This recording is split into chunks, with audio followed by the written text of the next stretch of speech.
I'm Bethany Coleman, and I'll never forget the day my family left me stranded in Genoa, Italy, as a joke. We were on a family trip, and I thought it was a chance to mend things. Instead, they ditched me at a crowded market. My wallet empty, no passport, no way home. My sister's voice crackled through the pay phone.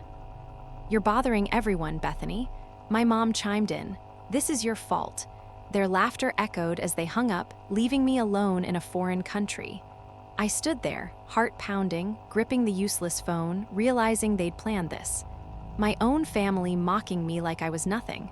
I wasn't just lost, I was betrayed. After a long time, when they saw me again, standing next to someone they never expected.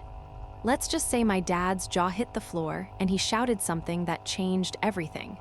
Stick around to find out who it was. If you've ever been hurt by family, hit that subscribe button and drop a comment below. Tell me, what would you do if your family pulled something like this? I read every single one. Growing up in New York, I was always the odd one out in our family. My sister Lindsay, 5 years older, was the golden child, polished perfect, and already climbing the ranks at a big bank by the time she was 27. My parents couldn't stop bragging about her. "Why can't you be more like Lindsay?" My mom, Cheryl, would snap, her voice cutting through me whenever I stayed up late sketching. My dad, Gary, rarely said anything, but his silence screamed agreement. To them, my love for painting was a childish phase, not a future. At 22, I was still searching for myself, but in their eyes, I was a letdown, a dreamer who didn't fit their idea of success. Our house in Queens was a pressure cooker of expectations. Cheryl ran a tight ship, obsessed with how we looked to the neighbors. She'd glare at my paint-splattered jeans, muttering, "You're embarrassing us with those rags." Once she grabbed my sketchbook and tossed it on the counter like it was worthless. "Stop wasting your life on these scribbles," she said. Gary would just nod, avoiding my eyes. "Get a real job, Bethany." He'd mumble if he spoke at all. Lindsay was the worst. At family dinners, she'd smirk at my drawings, saying, "That's cute, Bethany, but it's not a career." Everyone would laugh like my dreams were a joke they were all in on. School didn't offer much refuge. I was studying art at NYU, pouring my soul into every canvas. But I felt out of place among classmates chasing fancy gallery internships. I worked part-time at a coffee shop to afford paint, barely scraping by. That's where I met Eric, my boyfriend at the time. He was a business major, all charm and big plans for a corporate life. At first, he seemed to understand me. We'd talk late into the night about my art, and he'd promise to cheer me on. But when I told him I wanted to skip grad school and focus on painting, his face changed. "You're throwing everything away, Bethany," he said, his voice icy. "I need someone with real ambition." Just like that, he walked out, leaving me to doubt every choice I'd made. The sting of Eric's betrayal was bad, but my family's reaction hurt more. When I told Cheryl about the breakup, she just shrugged. "If you'd listened to him, maybe he'd have stayed," she said, sipping her coffee like it was nothing. Lindsay leaned back in her chair, tossing her hair. "You're too much, Bethany, always chasing fantasies." Gary didn't even look up from his newspaper. It was like I only existed to be criticized. Every family gathering was a reminder of my failures. They'd rave about Lindsay's promotions, her sleek apartment, her perfect life, then turn to me with pity or scorn. "When are you going to grow up?" Cheryl asked once, her tone dripping with disappointment. I wanted to fight back, but I just sat there biting my tongue. I started dodging family dinners, hiding in the studio instead. Painting was my sanctuary, the one place I felt alive. But their voices, Lindsay's taunts, Cheryl's lectures, Gary's silence followed me everywhere. I tried to prove them wrong entering local art contests, but when I didn't win, Cheryl would say, "See, you should have studied something practical." It burned, but I kept painting, hoping one day they'd see my worth. I thought the family trip to Genoa might be a chance to show them I wasn't the failure they believed. I was so wrong. The family trip to Genoa, Italy, was supposed to be a break from everything. I packed my sketchbook, eager to capture the city's old port and narrow streets, thinking a new place might shift things for us. But from the moment we stepped off the plane, Lindsay made it clear she wasn't here for bonding. "Why do you always have to slow us down?" She snapped on our first morning, glaring as I stopped to sketch a crumbling stone arch. Cheryl wasn't any better. "Hurry up, Bethany," she barked, brushing past me like I was a nuisance. Gary trailed behind his face, blank, offering nothing but a shrug when I looked to him for support. The plan was a week exploring Genoa, but it quickly became a showcase for their resentment. Lindsay led the charge, picking apart everything I did. At a cafe near the harbor, I tried ordering in Italian, stumbling over the words. She burst out, laughing loud enough to turn heads. "You're making us look ridiculous," she said, smirking as she sipped her espresso. Mom nodded, her eyes narrow. "Just act like you belong here," she muttered. Dad stayed silent, stirring his coffee, avoiding my gaze. I forced a smile, suggesting we visit a local art gallery, hoping they'd meet me halfway. Lindsay shut it down fast. "Nobody wants to waste time on your art nonsense," she said, and Cheryl steered us toward a shopping street instead, dismissing me with a wave. By day 3, I was drained from their constant jabs. We were at a crowded market in Genoa's old town, surrounded by stalls piled with spices and handmade crafts. I was sketching a vendor's display when Lindsay pulled me aside. "The bus to our next stop leaves at noon," she said, her voice clipped. "Don't mess this up." I checked my watch, 11:30, and rushed to gather my things. But when I reached the bus stop, it was deserted. My stomach dropped. I scanned the street hoping they were nearby, but my phone rang instead. It was Lindsay. "We're already on the bus," she said, her tone smug. "You were too slow." I heard Cheryl in the background laughing. "You'll figure it out," she added. Gary's chuckle came through faintly. "Just a little prank," Lindsay said before the line went dead. I stood there, my hands trembling, gripping the phone. The market's noise faded as my pulse pounded in my ears. I reached for my wallet. Nothing, not a single euro. My passport was in Cheryl's bag, gone with them. They'd planned this, left me stranded in a foreign country, and laughed about it. I called Lindsay back, my voice shaking. "Why would you do this?" I asked. She didn't even pretend to care. "Maybe now you'll stop dragging us down." She said, her words sharp as knives. The call ended, their laughter ringing in my head. I was alone, abandoned, and humiliated. I paced the market, my mind spinning. Part of me wanted to run after them, to beg them to come back. I could almost hear Lindsay's smug voice, Cheryl's dismissive tone, Gary's silence. But something else took hold, a spark of anger, of defiance. I'd spent too long trying to win their approval, only to be mocked. Standing in that chaotic market, I realized I didn't have to play their game anymore. That realization would shape everything that came next. I chose to stay in Genoa. It wasn't just about refusing to crawl back to my family. It was about proving I could build something of my own. With nothing but my sketchbook and a stubborn streak, I set out to carve a life in this unfamiliar city, betting everything on my art. Finding a place to live came first. I had no money, no passport, just a backpack with clothes and pencils. Wandering the narrow streets, I found a shabby hostel near Genoa's port. The owner, an older woman named Maria, noticed my frayed jacket and tired eyes. "You need help?" she asked, her voice gruff but kind. I didn't tell her about Lindsay, Cheryl, or Gary, just that I was stranded and could draw. I offered to sketch her portrait for a night's stay. She nodded, and I spent hours capturing her lined face, each stroke a small act of defiance. That drawing earned me a creaky bed for the night. Surviving meant finding money fast. Maria let me stay longer if I cleaned rooms, scrubbing sinks, and sweeping floors for a few euros. It was backbreaking, but it gave me a roof while I figured things out. During breaks, I sketched on the streets, drawing Genoa's colorful docks and bustling squares. Tourists would pause, some dropping coins into my pencil case. Those coins bought bread and cheap coffee enough to keep me going. I ignored the buzzing of my phone. Lindsay and Cheryl calling, probably expecting me to beg for a ticket home. I didn't pick up. They'd left me with nothing. I'd show them I needed nothing from them. Breaking into Genoa's art scene was tough. The city was bursting with talent, and I was an unknown with no connections. I spent days pitching myself to cafes and small galleries, offering murals or sketches for sale. Most doors slammed shut, But one cafe owner, Luca, took a chance. He wanted a mural of the Loria coast on his shop's wall. "Do it fast," he said, eyeing me skeptically. I painted through the night, my hands cramped from gripping brushes, blending blues and golds until the wall came alive with crashing waves. By dawn, Luca handed me €50, his gruff face softening. "You got skill, kid," he said. That money felt like a lifeline. I moved into a cheaper place, a tiny room in a shared apartment with two women who spoke little English. The walls were peeling. The sink dripped, but it was mine.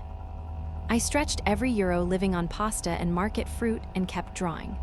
The hostel work dried up, so I lean harder into my sketches, selling quick portraits to tourists in the Piazza. Each sale, even just a few, was a win, a brick in the life I was building. At night, doubts crept in. I'd lie on my thin mattress, staring at my sketchbook, hearing Cheryl's voice. "You're wasting your life." Lindsay's sneer, "You're not a real artist." Gary's silence heavier than words. I pushed them away, forcing myself to paint each morning. Over weeks, I found a rhythm. I painted murals for small shops, sold sketches on weekends, and bartered drawings for meals when cash was tight. Genoa's streets, once intimidating, started to feel like home. I learned to haggle with vendors to navigate the city's maze to live on my own terms. I wasn't just getting by. I was creating something real, something mine. Life in Genoa was starting to take shape. One afternoon, while sketching in a sunlit piazza, I met Tyler Reed. He was a street artist, his hands stained with chalk, setting up a vibrant mural on the cobblestones. I watched him work, blending bold reds and blues into a scene of crashing waves. "Nice lines," he said, glancing at my sketchbook without breaking his stride. I mumbled a thanks, surprised by his American accent. He was from Chicago, he told me, and had been in Genoa for 2 years, living off his art. Something about his easy confidence made me want to keep talking. Tyler was different from anyone I'd met. He didn't just draw, he poured his whole self into it, unapologetic and free. When I showed him my sketches, he didn't sugarcoat his feedback. "You've got talent," he said, pointing at a drawing of the port. "But you're holding back, push harder." His bluntness stung, but it wasn't cruel like Lindsay's jabs or Cheryl's dismissals. It was honest, meant to help. He suggested I join him at a local street fair where artists sold their work to tourists. "You could make real money," he said, tossing me a spare piece of chalk. I hesitated, but his grin was infectious, and I agreed. The fair was a whirlwind of color and noise. Tyler introduced me to other artists, a tight-knit group who shared supplies and tips. He helped me set up a small booth displaying my sketches of Genoa's old town. When a tourist offered €10 for a portrait, Tyler nudged me. "Charge more?" he whispered. "Your work's worth it." By the end of the day, I'd sold 5 sketches, pocketing enough to cover a week's groceries. It wasn't a fortune, but it felt like one. Tyler high-fived me, laughing. "Told you." He set his eyes bright with encouragement. Over the next few weeks, Tyler became a friend. He showed me the best spots to draw hidden alleys with crumbling arches, docks where the light hit just right. He connected me with a bar owner who needed a mural for his patio. "Bethy's your girl," Tyler told him, clapping me on the shoulder. I landed the job painting a sprawling vine design that took 3 days and earned me €100. Tyler didn't just open doors. He pushed me to trust my skills. "You don't need anyone's permission to be great," he said one night over cheap wine. His words stuck, drowning out Mom's lectures and Lindsay's sneers. Living in Genoa was still a challenge. I struggled with the language, fumbling through conversations with locals. My tiny apartment with its creaky floors and thin walls felt like a far cry from home, but Tyler's presence made it easier. We'd spend evenings sketching together, swapping stories about our lives. He'd left Chicago after a falling out with his own family, chasing art instead of their expectations. "You're not alone in this," he told me, his voice steady. For the first time, I felt seen not as a failure, but as someone with potential. I started to find my footing.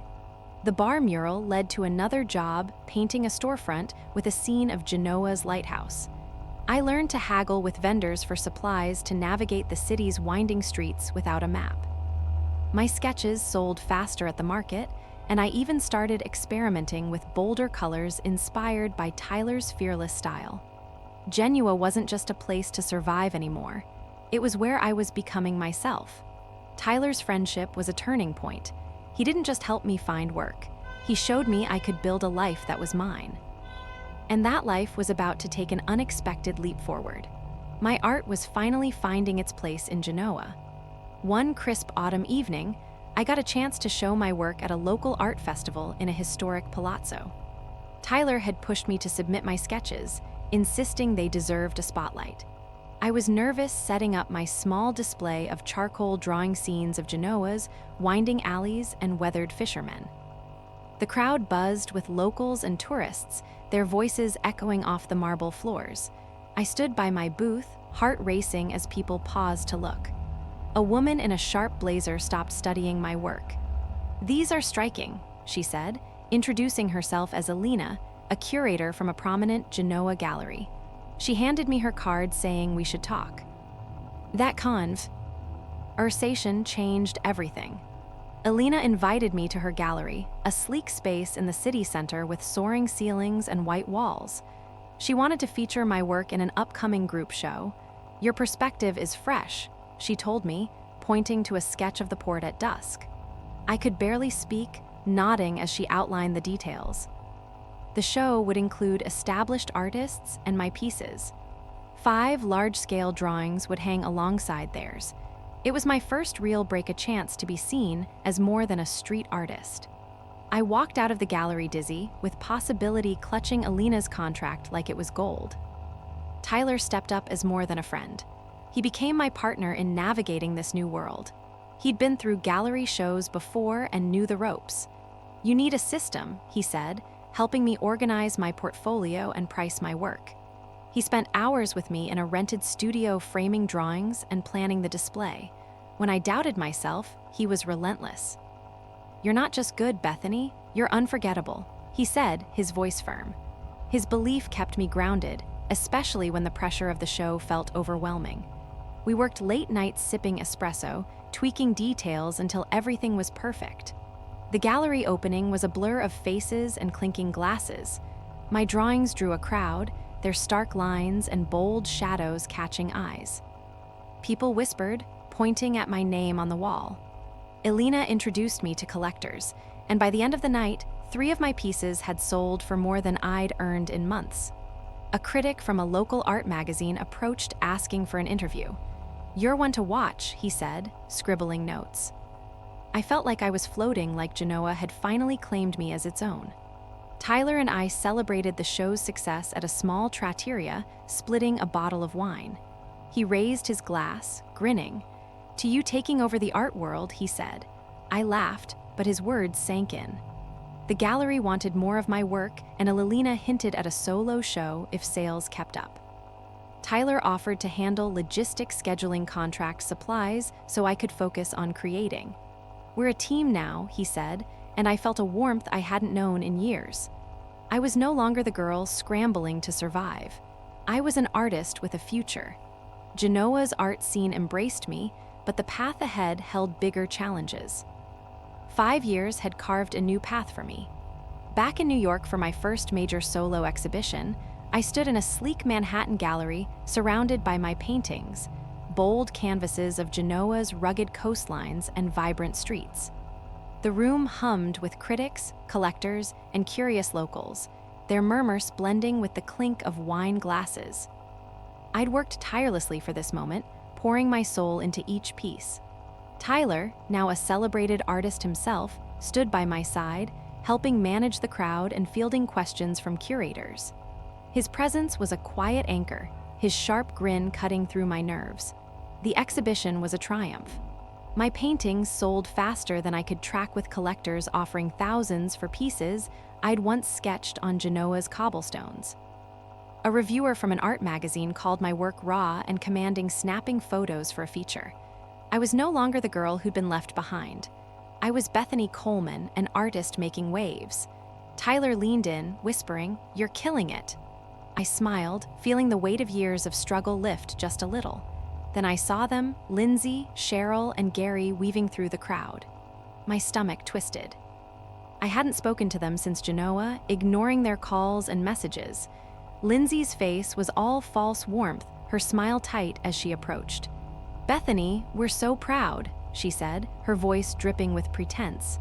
Cheryl stepped forward, clutching her purse. "We made a mistake," she said, her eyes darting around the gallery. "We want you back in our lives," Gary nodded, his expression stiff. "Let's put the past behind us," he added, his tone flat. Their words felt rehearsed, their eyes lingering on the sold signs next to my paintings. I wasn't fooled. They hadn't come to apologize, they'd come for a piece of my success. Lindsay's gaze flicked to the price tags, her lips twitching. Cheryl kept mentioning family connections in New York, hinting at introductions to wealthy friends. Gary's eyes narrowed when he spotted Tyler, who was charming a group of collectors nearby. "Isn't that Tyler Reed?" Gary muttered, his voice sharp. Then he froze, recognition hitting him. "You're working with him?" He shouted loud enough to turn heads. The room quieted eyes on us. Tyler turned, his calm demeanor unshaken. "Problem, sir?" he asked, stepping closer. Gary's face re-ended. He'd clearly heard of Tyler. His murals were now famous, featured in galleries from London to Tokyo. "You're that street artist?" Gary spat, pointing a finger. "You think you're better than us?" Lindsay grabbed his arm, hissing, "Gary, stop." But he shook her off, his voice rising. "You left us for this guy, B." "Bethany?" After everything we did, I stared, stunned by his audacity. Everything they did. They'd abandoned me in a foreign country, laughed as I struggled.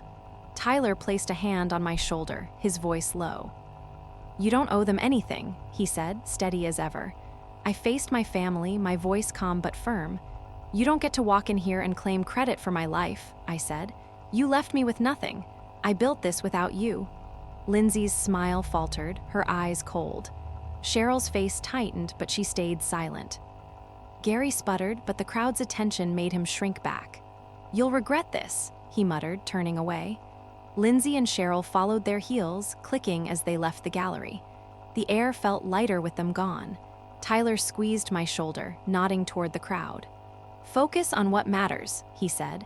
I took a deep breath, turning back to the collectors, answering their questions with a renewed confidence. The night ended with nearly all my paintings sold, and a curator approached about a European tour. I'd come back to New York not to reclaim my past, but to prove I'd outgrown it. That night set the stage for what was coming next. My story had come full circle. After the New York exhibition, I returned to my studio, a sunlit loft overlooking the Hudson. Tyler and I sat down to process what had happened. The confrontation with Lindsay, Cheryl, and Gary lingered, but we agreed they didn't deserve a place in our lives. Their fake apologies at the gallery were just another attempt to leech off my success. Tyler, now a force in the art world, was blunt. "They're not your family," he said, his voice steady. "Family doesn't tear you down." I nodded, feeling a weight lift. I didn't need their forgiveness or approval. I'd built my own world without them. Lindsay's reputation took a hit soon after. Word spread in New York's tight-knit art circles about her behavior. Her sharp tongue and manipulative tactics were no secret. A few gallery owners who'd overheard her snide remarks at my show started whispering. Socialites she'd once charmed turned cold when stories of her abandoning me in Genoa surfaced. Her carefully curated image as a perfect daughter and socialite began to crack. She called me once, her voice bitter. "You're ruining my life," she hissed, blaming me for her downfall. I hung up unfazed. Her toxicity had caught up with her, and I wasn't responsible for the consequences. Cheryl and Gary faced their own reckoning. Their social circle, once propped up by Lindsay's connections, shrank as people distanced themselves. Mom tried reaching out through emails, her words laced with guilt. "We can still be a family," she wrote, but it felt hollow. Gary sent a single text. "You owe us an apology." I laughed at the irony.